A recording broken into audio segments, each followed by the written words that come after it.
Hello viewers, I'm your host Uzma Jafri with another episode of South Asia Focus. Let's begin the show. While Taliban's subsistence and training in the last 2 decades was largely being taken care of by Islamabad, it is now providing them military support too in waging a war against Kabul. Vice President of Afghanistan Amrullah Saleh has accused Islamabad of intimidating Kabul with airstrike consequences for retaliating to the Taliban's territory capturing spree. Afghanistan says Pakistan's nefarious agenda vis-a-vis Afghanistan stands exposed today. An ill-equipped Kabul has also urged regional and global powers to assist Afghanistan in the larger interest of the region and the world.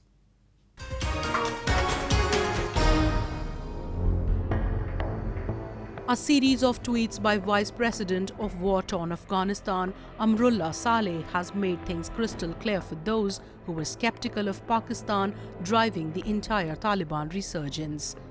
An airstrike by Pak Air Force would follow if Kabul tried to dislodge Taliban from its border with Pakistan, said an official Pakistani statement, according to Saleh.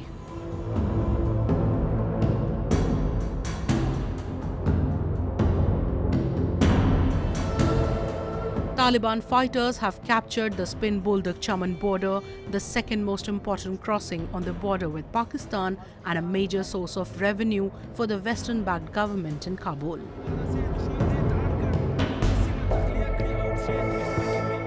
Although Kabul has claimed that its security forces had retaken control of the town hours after the Taliban seized it, Taliban spokesman Zabihullah Mujahid dismissed that and said his forces still held it, and as a result, common people are suffering.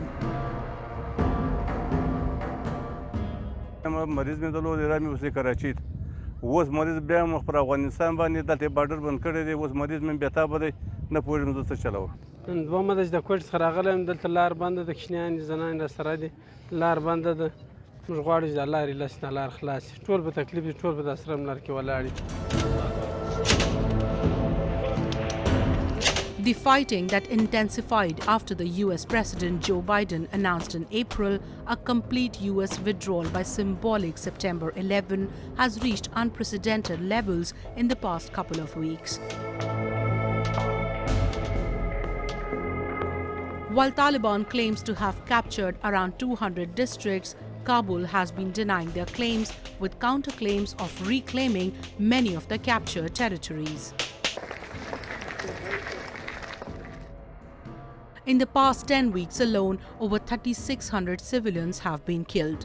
The country has also lost 1,000 soldiers since then, 200,000 people being displaced internally, and conflict in 150 districts.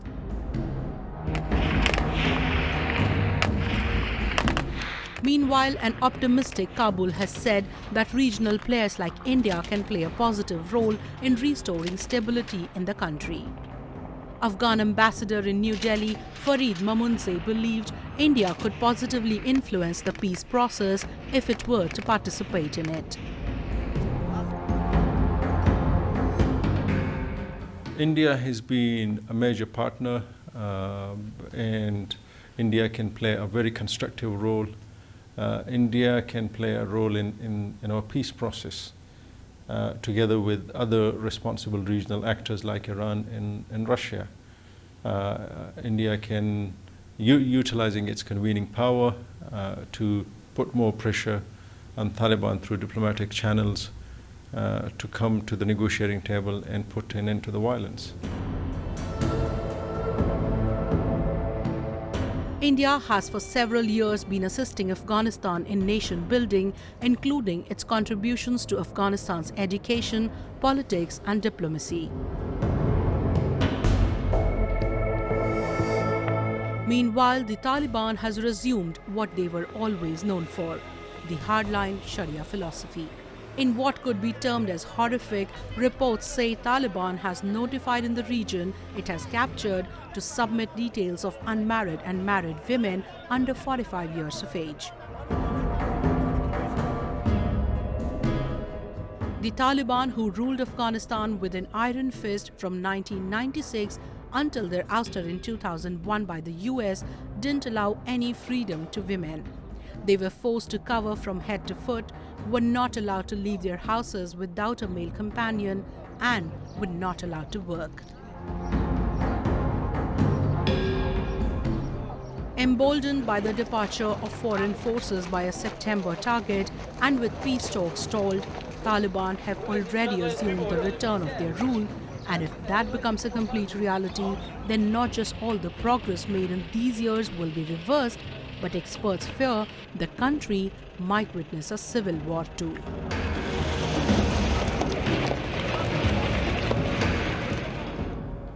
Members and supporters of Pakistan-based Mutahida Quami Movement or MQM held anti-Pakistan demonstrations in UK and Canada to condemn PM Imran Khan's statement in Pakistan's National Assembly suggesting assassination of their leader Altaf Hussain. While they demanded security for their leader, they also urged the UK leadership to give Islamabad a befitting reply for even thinking of challenging UK's integrity and sovereignty.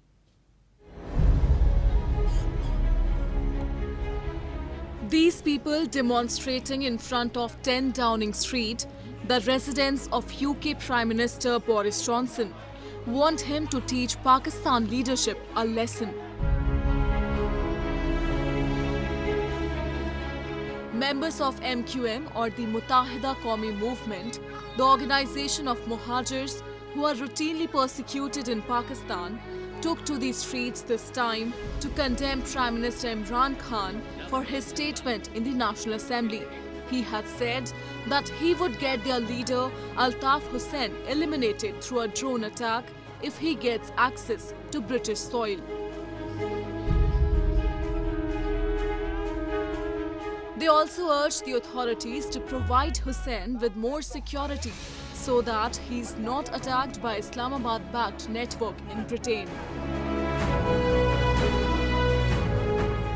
हमारी दरख्वास्त appeal है कि कायदा तहरीक अल्ताफ हुसैन भाई का जो उनका status है उस हिसाब से उनका ख्याल रखा जाए, सिक्योरिटी प्रोवाइड की जाए और वज़ीर आज़म इमरान खान से पूछा जाए कि वो किस बुनियाद पे वो ये बयान दे रहे हैं कि बरतानिया 30 साल से टेररिस्ट को यहाँ पर रखा हुआ है. A number of Muslims who feared violence post-independence in 1947 settled in Pakistan's Sindh province. The property vacated by Sindhi Hindus who were persecuted to flee to India was allocated to the Indian Muslim immigrants, popularly known as Muhajirs. However, despite being a part of the majoritarian religious community, Muhajirs are still subjected to systematic exploitation and compelled to live as second-class citizens. From a community that had grown up the ladder through merit-based excellence, Muhajirs are one of the most badly off today. Demanding the rights, they say, is at par with committing a serious offence. And while this time they are demanding their own rights, they seek London support too, for they say Pakistan has attacked Britain's integrity and sovereignty. Her nation का, हर मजहब का आदमी एक जगह खड़ा है तालिबान खान के खिलाफ. उसकी हिम्मत कैसे हुई ये बात करने की? एक तो अल्ताफ हुसैन को मारने की, दूसरी बरतानिया के सॉइल की इंटीग्रिटी के खिलाफ बात की. While Pakistan has been eliminating dissenters with impunity inside its own territory, its intelligence agency ISI has managed to penetrate deep into the European and the American cities, where most of the exiled Kashmiris, Balochs or Sindhis are living in hideouts. And it has successfully targeted them there too.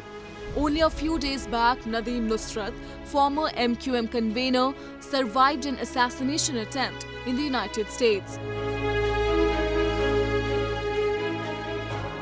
And this is not an exclusive case. Earlier, journalists Sajid Hussain and Karima Baloch were found dead under suspicious circumstances in Sweden and Canada. Experts believe that Pakistan's Prime Minister Imran Khan, who had recently praised China's communist model over the Western democratic model, is on the verge of embracing totalitarianism, and the days don't appear far when there will be discrimination and killings, and the world will never get to know.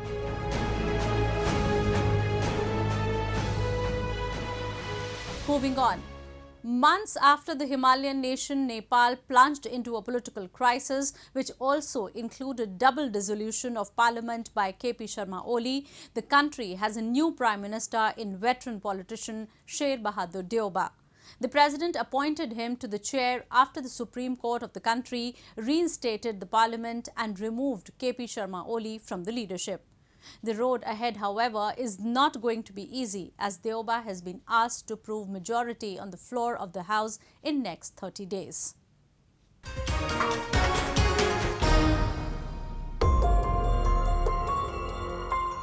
In a major turn of events in the Himalayan nation, Sher Bahadur Deuba, a veteran politician who has held the chair of Prime Minister 4 times before, was appointed as the Prime Minister for the 5th time following a Supreme Court ruling. The apex court order was based on the 30 writ petitions, including one from Deuba himself and 146 parliament members, demanding the appointment of Deuba as the Prime Minister. Calling his claim over the PM chair unconstitutional, the Supreme Court overturned Prime Minister KP Sharma Oli's 21st May decision to dissolve the House of Representatives and ordered the appointment of Deuba. KP Sharma Oli had earlier dissolved the House in December last year, which was reconstituted in February 23. However, after failing to gather enough support on the floor of the House, Oli dissolved it again in May.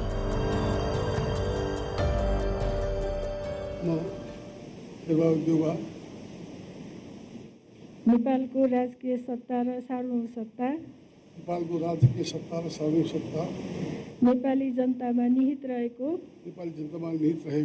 नेपालको संविधानप्रति पूर्ण वफादार रही सत्यनिष्ठापूर्वक ईश्वरको देश र जनताको नाममा शपथ लिन्छु कि प्रधानमन्त्री पदको जिम्मेवारी वहन गर्दा प्रचलित कानुनको पालना गरी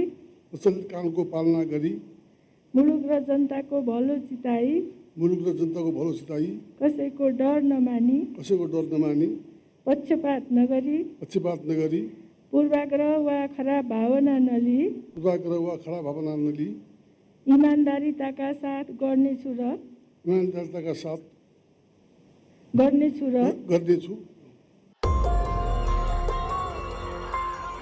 It wasn't just the political instability that was brewing in the country, but the people suffering due to routine fallouts had also expressed their anger. Several protests were carried out earlier this month against KP Sharma Oli, who the protesters accused was not leaving the chair despite not having the majority. The protesters set Oli's effigy on fire while sloganeering against the government.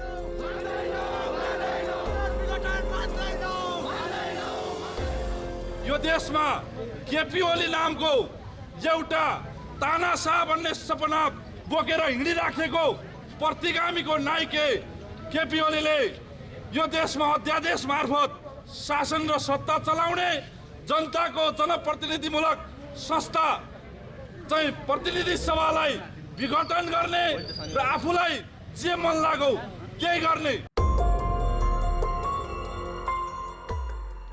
Experts say that the decision will prove to be a big respite for the common people who have been enduring a multi-layered crisis in the absence of real leadership.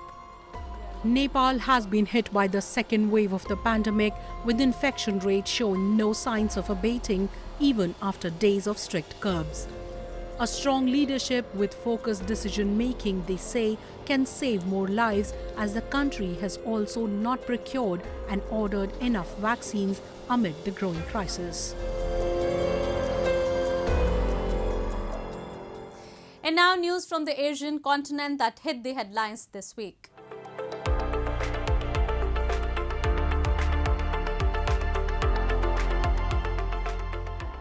Beijing has said that it expressed strong opposition to what it called the United States' wrong position after the US Secretary of State Antony Blinken said Washington rejected unlawful maritime claims in the South China Sea. Blinken made the comments while addressing a video conference with foreign ministers from the Association of Southeast Asian Nations, or ASEAN. He said Washington stands with Southeast Asian nation claimants in the face of Chinese coercion.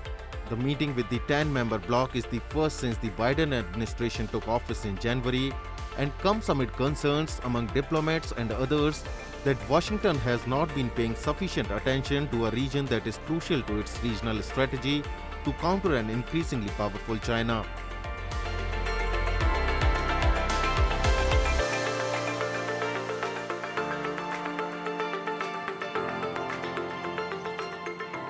Japan's Furukawa Electric has been developing fiber technology. Based on its traditional technology, the company is now enhancing itself through a cutting-edge technology in the field of energy, information, heat conduction, connection and storing. Furukawa has developed and launched an industrial laser. Fiber laser of Furukawa has so many strong points like high beam quality, time stability, high reliability and high effect. Those ideal functions enabled quick expansion in the field of metal material processing field. Deep melting, high-speed processing and decreasing welding defects enable to solve the problem of industry. The strain is less than general arc welding. This characteristic ensures high-speed processing. こちらがファイバーレーザーを使って、加工の評価をしている実験室です。お客様が来られて一緒に実験をしたり、開発したレーザーを評価したりしています。こちらへどうぞ。こちらが古川電工で製造販売している 12kW のファイバーレーザーです。中で作られた高出力の光がこちらの光ファイバーの中を通って加工室の中に伝送されます。で外から入ってきたレーザー光が光ファイバーの中を通りましてこのような加工用の光学計ガルバノスキャナーを通って加工点の金属を加工することになります。Welding of thin copper board is a key technology. Furukawa developed the machine for fiber laser plus blue laser. It enables to control exposure of laser to make binding plural thin copper board. Removing the rust is also future promise technology. Furukawa's fiber laser system cultivated based on fiber optic technology will contribute to solving the problems of global warming and zero carbon emission. Furukawa's technology is integral to establish future sustainable global environment.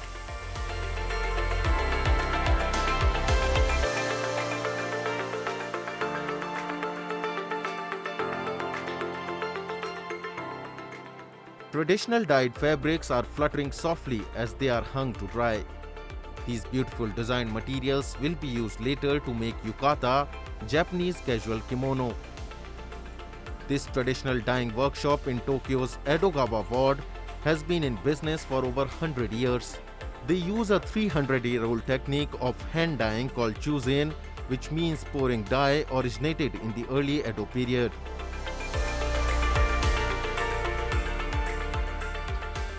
戦中に、うちのおじいさんが、昭和の29年に逃げてきまして、この場で、この土地で、工場を作り始めました。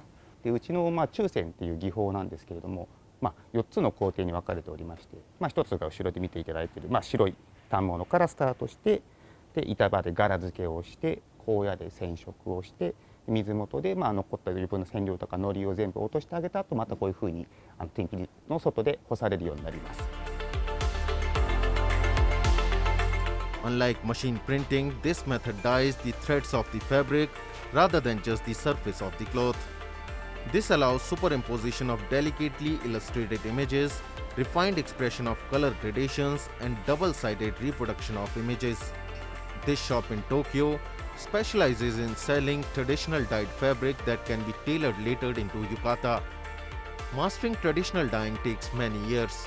With Japanese artisan crafts passed to generations, beautiful yukata can be still seen in many places across Japan.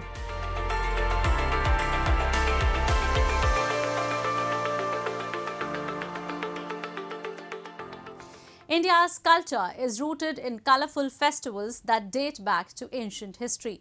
One such festival is the Holy Rath Yatra, also known as Chariot Festival, which is celebrated every year across India with great joy and enthusiasm. It is a significant Hindu festival as Lord Jagannath, along with his siblings, come by chariots for general sojourn and go to Gundicha temple. After a stopover of 9 days at the Gundicha temple, the deities return to their abode.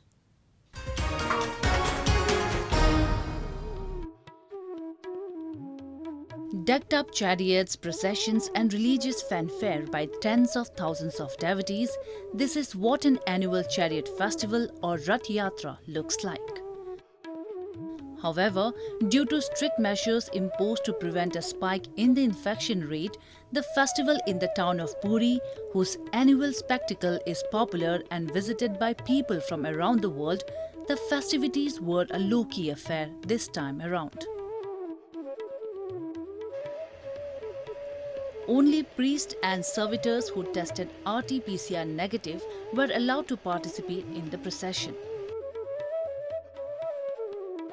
Rath Yatra is one of the biggest festivals celebrated in Odisha, and it is widely celebrated in all over Odisha, and people outside India also come to Odisha to see how Rath Yatra is celebrated, and it is usually celebrated in a very grand way, but due to Corona first wave and lockdown, we haven't celebrated it in more than 2 years.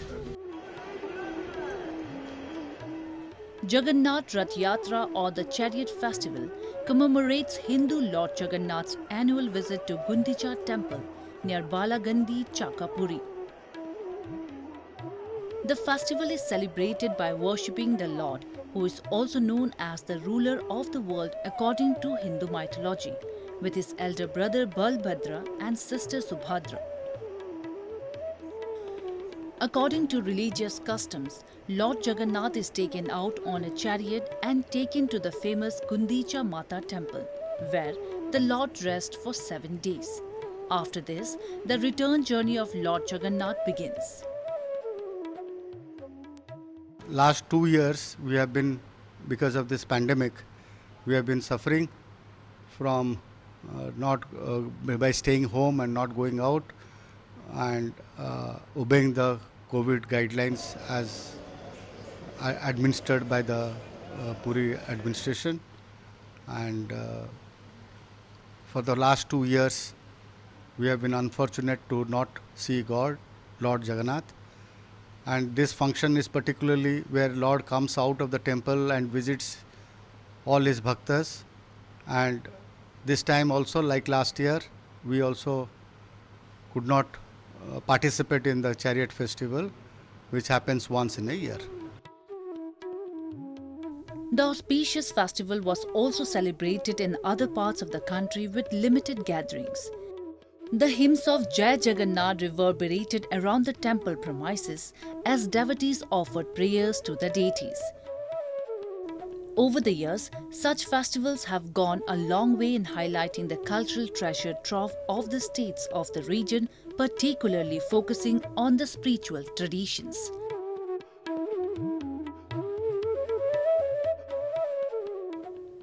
The Jagannath temple in Puri, which is of utmost importance to Hindu devotees, is one of the Char Dham pilgrimages. With that, we come to the end of this week's episode. See you next week. Goodbye and take care.